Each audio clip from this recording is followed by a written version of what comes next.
Hi everyone. Welcome back to the audit class. In the previous chapter, I had told you that in the further chapters we will discuss the reasons for the unmodified opinions and the reasons for why we give the opinions. So one of the reasons to start with, there are few reasons. So we will divide this chapter into two topics, two sessions. So first, today's topic will cover three topics, and then in another session we will cover remaining topics for the reasons of the opinions given in the auditor's report. So to begin with, first is the justified lack of consistency. So consistency is not necessarily a departure from the gap if all the below conditions are met, such as changes to an acceptable principle, change is accounted for in conformity with gap, change is disclosed adequately, change is made with sufficient justification. So auditor's opinion here, if the auditor concludes that all of the above conditions are met, and the accounting change in material, auditor's opinion remains unmodified but need to include an emphasis of the matter paragraph referring to the FS footnote which describes the changes. So if there are judgmental changes in estimate, then emphasis of the matter paragraph is not required, but inseparable estimate plus principal changes are there, then the emphasis of matter paragraph is required. Similarly, if any changes from gap to gap is there, then yes, but gap to non-gap, then it is not applicable. Similarly, if there is change not involving the transaction, then yes, then change involving the transaction, no. Also, correction of error in the principle, yes. Correction of the error involving principle, yes. And classification and declassification, in that case, the emphasis of matter paragraph is not required. Similarly, GAP identifies three types of accounting changes: principals, estimate, and reporting entity. So, uh, uh, so not all the gaps accounting changes considered. Inconsistency required identification in the audit report. Also, following needs to be mentioned in the emphasis of the matter paragraph, like change in the estimate plus principle, like if there is change in depreciation, amortization, or depletion method, accounted as change in the principle which is inseparable from its estimate. Similarly, if there is change in principle, any change from the one accounting principle to another, change in reporting entity, so only a change in the basis, that is cost, equity, and consolidation approaches without changing the level of ownership. Also, the correction of an error. Then in moving forward, the emphasis of the matter paragraph not required for the change in estimate. Like, however, emphasis of the matter paragraph is required if the change in the estimate is affected by the change in the accounting principles and change with immaterial impact on comparability of the financial statement of the current and preceding year, even if it is expected to become the material in the future. Also, there should be included the emphasis of the matter paragraph in the period of the change and in the subsequent periods until the new accounting principle is applied in all the periods presented. So, however, if any change is accounted retrospectively to all the prior periods presented, then no need to include and only in the prior period of the changes is required. Moving forward, the another reason for the unmodified opinion is uncertainty.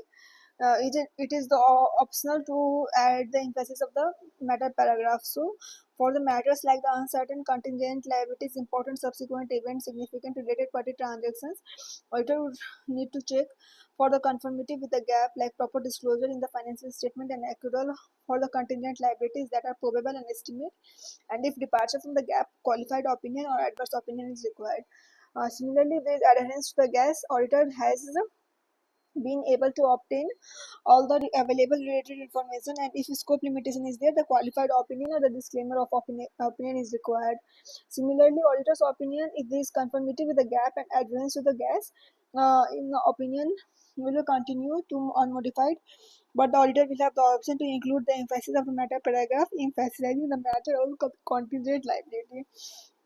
Also note that this is not required, and whether to add emphasis of the matter paragraph is based on the auditor's judgment, and also the rationale for the auditor to add emphasis of the matter paragraph may be to emphasize that information which in this case is maybe fundamental to the user's understanding of the financial statement. In the case of the extreme uncertainty such that auditor is unable to form the opinion on the financial statement, auditor may issue the disclaimer of opinion as well. After that, another reason for the auditor's report is the going concern doubt.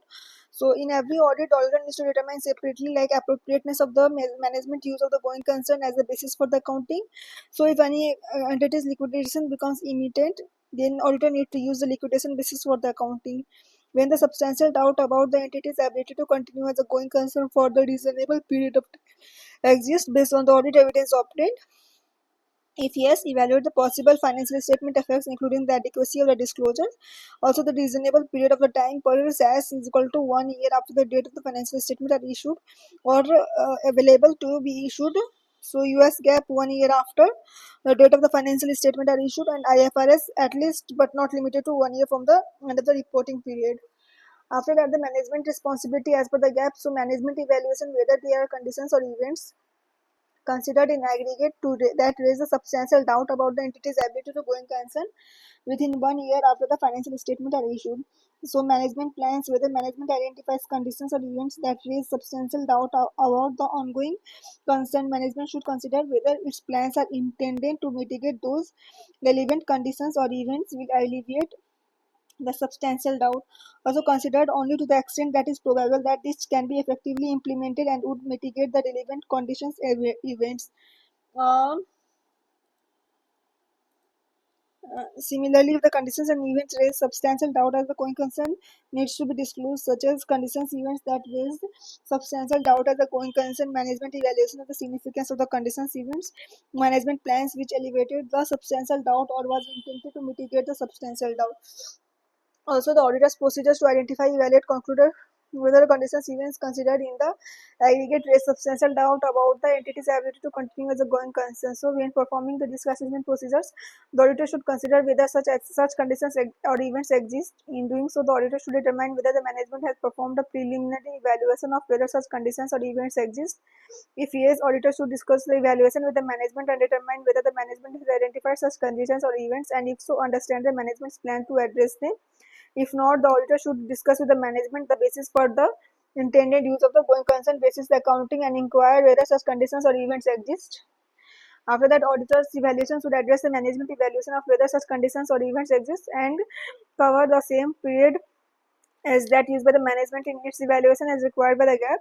Also include the consideration of which whether management evaluation includes all relevant information of which the auditor is aware of the results of the audit.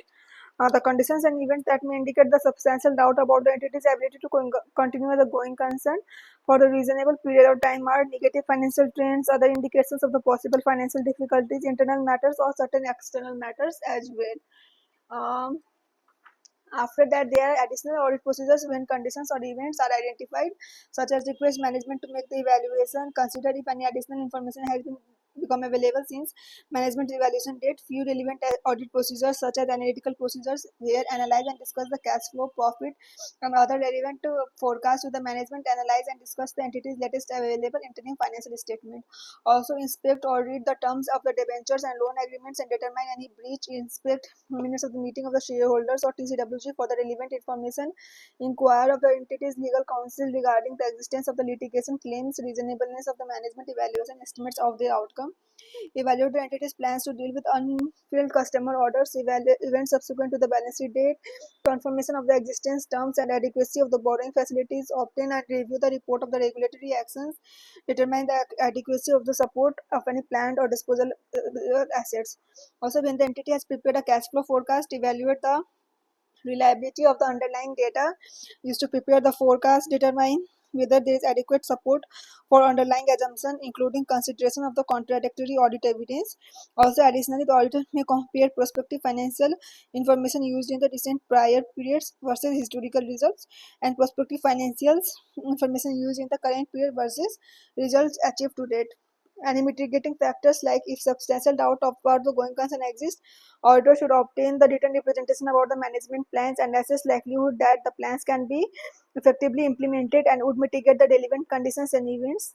For example, plans to dispose the asset or business needs to consider if any restriction on the disposable marketability of the asset or business, possible effects of the disposal.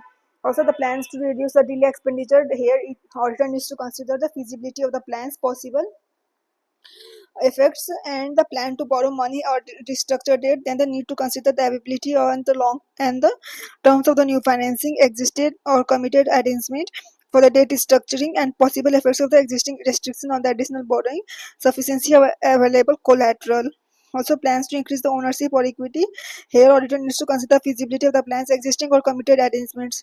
When management plans include the financial support by the third parties or the entities owner management and such support is necessary, auditor must obtain sufficient appropriate audit evidence about the intent and ability of the such parties to provide the financial support. For example, evidence about the intent and example are obtaining from the management written evidence about the third party commitment or confirming the directly with the supervising supporting party. Moving forward, we will see auditor's opinion on the substantial doubt as a going concern has been elevated by the management plans and is properly accounted and adequately disclosed in case of the unmodified opinion.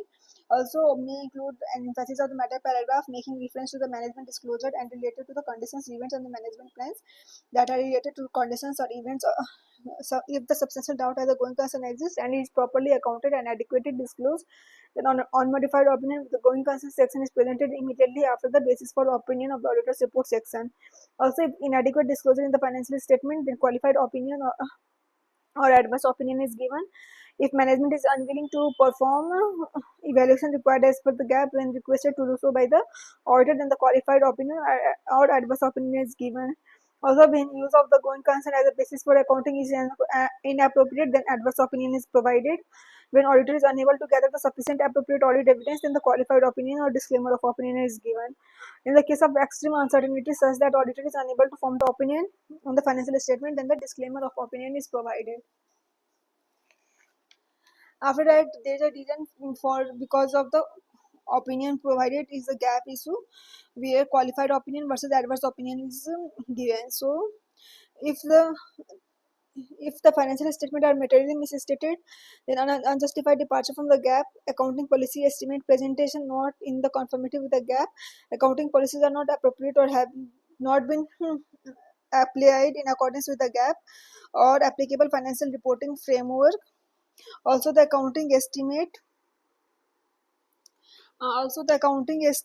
made by the management is unreasonable. Financial statement presentation does not fairly present the underlying transactions or events. Similarly, if there is unjustified lack of consistency, and if any of the following circumstances are true, such as change is to an unacceptable principle, change is not accounted for in the conformity with the gap, change is not disclosed adequately, change is made without sufficient justification. Similarly, if there is inadequate disclosure leading to the departure from the gap, omitted or missing disclosures not presented in accordance with the gap, disclosures not appropriate or adequate to achieve the fair presentation, information that is required to be presented. Auditor's opinion is qualified or adverse as per the auditor's professional judgment. So qualified opinion is given when auditor concludes that the misstatement individually or in aggregate are material but not pervasive in out of the financial statement. Similarly, adverse opinion is given in the case where auditor concludes that the misstatement individually or in aggregate are both material and pervasive to the financial statement. Uh, if there are modifications to the auditor's report, in the case of the qualified opinion due to the material misstatement to the financial statement, auditor's opinion section, so heading will be qualified opinion and state that in our opinion, except for the effects of the matters described in the basis for the qualified opinion section of our report, the accompanying financial statement present fairly in all the material respects in accordance with the applicable financial reporting framework. Also, if there is basis for the opinion selected, then heading will be given the basis of the qualified opinion and include a description of the matter of the paragraph giving rise to the modification. Also mention the qualified on the last line. We believe that the audit evidence have been obtained sufficient and appropriate to provide the basis for our qualified audit opinion. In the case of the adverse opinion due to the material misstatement, auditor's opinion section should include the adverse opinion and state that in auditor's opinion, because of the significance of the matters described in the basis for the adverse opinion section of the auditor's report accompanying the financial statement do not present fairly in accordance with the applicable financial reporting framework. Similarly, if there is basis for the opinion section, heading should be given the basis for the adverse opinion and include the description of the matter giving a rise to the modification. Also mention that the adverse on the last line, we believe that all audit evidence we have obtained is sufficient and appropriate to provide the basis for the our adverse opinion. Also, the point to be noted is that in the both the above situations, the basis for the modification section should include the description and quantification of the financial effects of any misstatement that relates to the specific amounts in the financial statement. If it is not practicable to quantify the financial effects, then they need to state the same, and if disclosures of the financial effect is made in the notes to the financial statement, then refer to the disclosures. Also, if there is material misstatement related to the narrative disclosure, include the explanation of how disclosures are misstated. If they are omission of the information that is required to be presented or disclosed, include the description of the nature omitted information and included omitted. Also note that if the auditor is engaged to the report CAMs, then qualified opinion is provided. The matter that results in the qualified opinion should not be reported as CAM. Also, adverse opinion should be given where do not report CAM is that should not be overshadowed. Similarly, if moving forward, I am planning to cover everything today's topic. So there is a reason for the gas issues also where qualified opinion versus disclaimer of opinion is given. So where auditor is unable to obtain the sufficient appropriate audit evidence, then scope limitations where there is the presence of the scope limitations. So scope limitations are the result of the circumstances beyond the entity's control. Auditor should determine whether it is possible to perform the alternative procedures. Maybe circumstances beyond the control of the entity. Accounting records have been destroyed. Accounting records seized by the government or authorities. Also, circumstances related to the nature or the timing of the auditor's work, such as auditors unable to observe the inventory or even perform the rollback of the inventory or any alternative procedures as per the auditor. Substantive procedures alone are not sufficient, but internal control are ineffective. Use of the equity method, but auditor is unable to obtain the evidence of the investee's financial statement. When the accounting for the investment, auditor is unable to obtain the investee's audited financial statement. So scope limitations imposed by the management or auditor should request the management to remove the limitations. If the management does not remove, the auditor should communicate with the TCWG and determine whether it is possible to perform the alternative procedures. If unable to obtain the sufficient appropriate audit evidence, the auditor should determine the implications. Also, if the auditor concludes that the possible effects in the financial statement of undetected misstatement is there, if any, could be material but not pervasive, the auditor should qualify the opinion. Also, if the auditor concludes that the possible effects in the financial statement of undetected misstatement, so if any, could both be material and pervasive, so that qualification of the opinion would be inadequate to communicate the severity of the situation, and the auditor should withdraw from the audit when practicable or disclaim an opinion on the financial statement. Also, auditor may add on another other matter paragraph to the auditor's report to describe the reasons why auditor cannot withdraw. For example, management may prevent auditors from observing the inventory count, or management may prevent auditor from the requesting the external conformities inquiry to clients' legal counsel not sent by the management. Management refuses to provide a management representation letter. So these are a few of the examples of that. Uh, I think there are few. All the circumstances which may result in the disclaimer of opinion are lack of independence, substantial going concern, doubt, or uncertainty. Lack of independence. When the auditor is not independent but is required by the law or regulation to report on the financial statement, the auditor should disclaim an opinion on and should specifically state that auditor is not independent. Also, this is optional for the auditor to provide the reasons that lack independence, but if auditor provides the reasons, then it needs to include all the reasons. If the substantial going concern doubt remains, ordinarily results in the unmodified opinion with a separate going concern section.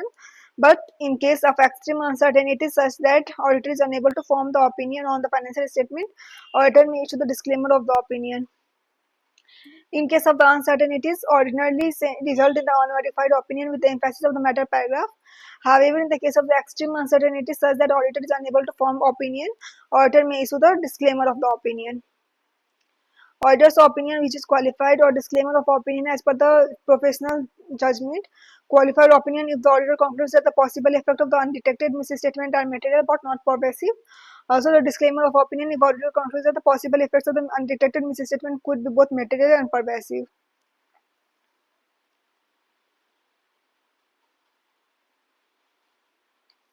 So modification to the auditor's report in the case of the qualified opinion due to the inability to obtain sufficient appropriate audit evidence. Auditor's opinion section should have a heading qualified opinion and state that in our opinion, except for the possible effects on the matters described in the basis for the qualified opinion section of our report, the accompanying financial statement are being fairly in all the material respect in accordance with the applicable financial reporting framework. Also, if the basis for opinion section heading includes the basis for the qualified opinion, then it should include the reasons for the inability to obtain the sufficient appropriate audit evidence. Also, auditors maintain the qualified on the last line. We believe that audit evidence we have obtained is sufficient and appropriate to provide the basis for the qualified audit opinion.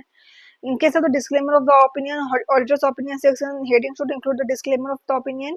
And instead of starting with "we have audited," start with "we are engaged to audit," and we do not state that we do not express an opinion on accompanying the financial statement because of the significance of the matters described in the basis of the disclaimer of opinion section of our report. We have not been able to obtain the sufficient appropriate audit evidence as the basis for the audit opinion on the financial statement. Also, in the basis of opinion section, include a reason for the inability to obtain the sufficient appropriate audit evidence. Do not include the reference to the section to the auditor's report where the auditor responsibilities are described. Do not include the statement about whether the audit evidence is obtained and appropriate to provide the basis for the auditor's opinion. In the case of the auditor's responsibility, only only include our responsibilities conducted to conduct the ABCD company's financial statement in accordance with the auditing the standard generally accepted in the gap. Also, however, because the matters described in the basis of this section, we do not obtain sufficient appropriate audit evidence. We are required to be independent. Also, if there is scam in case, then the following should be disclosed in the auditor's report. So that was all about the reasons for the of providing the opinion. Thank you.